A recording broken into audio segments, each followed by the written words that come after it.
PRP tretman je tretman pomlađivanja lica sa vlastitom krvlju. On je vrlo popularan i dio je jednog novog rastućeg trenda zapravo u medicini gdje se koristi biološki tretmani u liječenju. Raširen je u korištenje u ortopediji, u traumatološkoj kirurgiji, u stomatologiji pa tako i u estetskoj kirurgiji.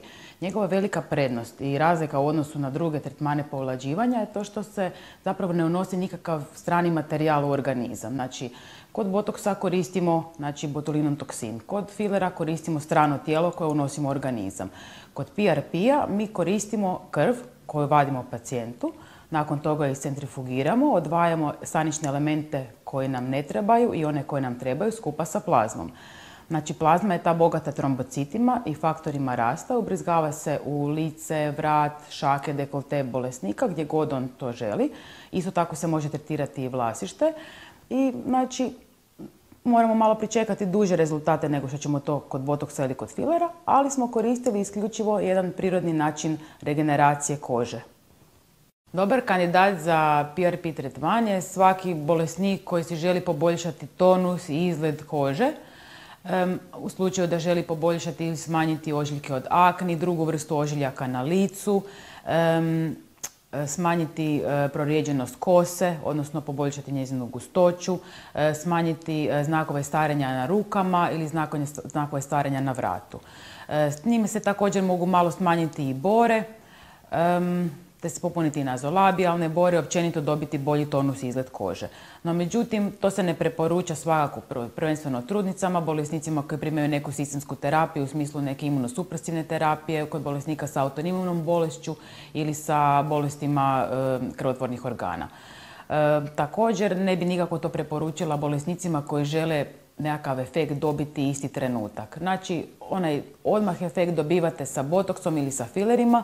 To su drugačiji, nešto agresivniji tretmani, ajmo to tako reći. Kod njih možete vidjeti odmah po aplikaciji da se nešto događa. Kod PRP-a to nije tako. Znači, treba tijelu vremena da na jedan prirodan način izgradi ponovno kožu, da se dobije nova elastičnost, da se potakne novi rast fibroblasta, elastina, sinteza kolagena. Za to treba vremena. Znači, prvi rezultati minimalno 4 do 6 tjedana, a možda će se nešto više vidjeti nakon 8 tjedana. Znači, realno je za očekivati za 2 do 3 mjeseca rezultate. Također, potrebno je barem 3 tretmana u razmaku od mjesec dana.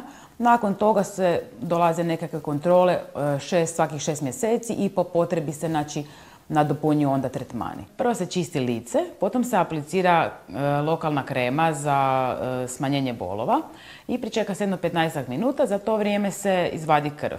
Znači, izvadi se jedna manja količina krvi koja neće ništa faliti niti smetati, te se krv na određen način centrifugira.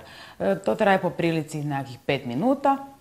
I onda klijenta polježemo na stol i počinjemo s aplikacijom. Znači, aplikacija ovisi o tome zapravo na koje mjesto se aplicira, može trajati pa do nekakvih 10 minuta.